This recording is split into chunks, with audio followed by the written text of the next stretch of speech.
नमस्कार मित्रांनो, मी किरण तुमचं स्वागत आहे डिजिटल एज्युकेशन या यूट्यूब चॅनलमध्ये.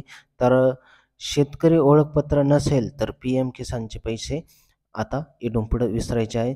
राज्य सरकारचा नवीन नियम शेतकऱ्यांसाठी त्रासदायक ठरणार आहे. तर तो कशाबद्दल? तर शासनाच्या आदेशानुसार मागील काही दिवसापासून शेतकरी फार्मर आय डी तयार करण्यासाठी सी-एस-सी केंद्रावर धाव घेताना दिसून येत आहे. दुर्मिळ ग्रामीण भागात सुविधा उपलब्ध नसल्याने शेतकरी तालुका मुख्यालय गाठून ओळखपत्र तयार करीत आहेत. त्याच्यामुळे शारीरिक, मानसिक आणि आर्थिक त्रास हा शेतकऱ्यांना सहन करावा लागत आहे. पी-एम किसान सन्मान निधी योजनेअंतर्गत शेतकऱ्यांसाठी ओळखपत्र आता अनिवार्य करण्यात आले आहे. 20व्या हप्त्यापासून नवीन नियम लागू करण्यात आलेले असून ज्यामध्ये शेतकऱ्यांना कुटुंबातील सर्व सदस्यांचे आधार लिंक करावे लागणार आहे. खरं तर प्रधानमंत्री किसान सन्मान निधी योजनेत महाराष्ट्र सरकारच्या ॲग्रिस्टेक योजनेअंतर्गत शेतकऱ्यांना आधार लिंक करण्याची आणि शेतकरी ओळख क्रमांक मिळवण्याची प्रक्रिया सुरू केलेली आहे. पी-एम किसान योजनेचा 19वा हप्ता 24 जानेवारी या दिवशी वितरित केला गेला.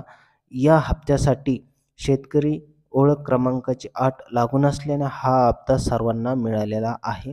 मात्र आता 20व्या हप्त्यासाठी शेतकरी ओळखपत्र या योजनेचा लाभ घेण्यासाठी बंधनकारक होणार आहे. तथापि नवीन नोंदणी करणाऱ्या शेतकऱ्यांसाठी पती-पत्नी आणि 18 वर्षापेक्षा कमी वयाच्या कुटुंबातील सदस्यांची आधार नोंदणी अनिवार्य करण्यात आली आहे. नियमांचे पालन न केल्यास पुढचा पी-एम किसानचे पैसे हे मिळणार नाही. हे सर्व शेतकऱ्यांनी लक्षात घ्या.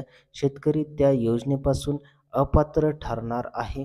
याच्यासाठी शेतकरी पात्र ठरला जाणार नाहीये आणि याच्यासाठी शेतकऱ्यांची धावाधाव होती. केंद्र शासनाच्या महत्त्वाकांक्षी ॲग्रिस्टेक योजनेअंतर्गत राज्य शासनाचे नुकताच सर्व शेतकऱ्यांना युनिक फार्मर आय डी आणि एक आधार कार्डसारखं कार्ड तुमच्या पत्त्यावर पोस्टाने येणार आहे. तर हे कार्ड बनवणे अनिवार्य आहे सर्व शेतकऱ्यांसाठी. त्याच्यानंतर तुम्हाला नुकसान भरपाईचे पैसेसुद्धा मिळणार आहे आणि त्याचा पण एक व्हिडिओ आपल्या चॅनलवर येणार आहे. मागच्या वर्षीचे जे विमे भरले होते त्याचे पण पैसे सर्व शेतकऱ्यांना मिळाले. आपण चॅनलवर व्हिडिओ टाकला होता. ह्यावेळेस पण नुकसान भरपाईचे पैसे मिळणार आहे, गारपिटीचे पैसे मिळणार आहेत. सगळ्याचा व्हिडिओ आपल्या चॅनलवर येणार. त्याच्यासाठी चॅनलला लगेच सबस्क्राईब करायचं आहे. हा व्हिडिओ कसा वाटला ते पण सांगायचं आहे कमेंटमध्ये. या व्हिडिओला एक लाईक नक्की करायचा. हा व्हिडिओ शेअर करायचा आहे. तर बघत राहा डिजिटल एज्युकेशन हे यूट्यूब चॅनल. जय हिंद, जय महाराष्ट्र. धन्यवाद.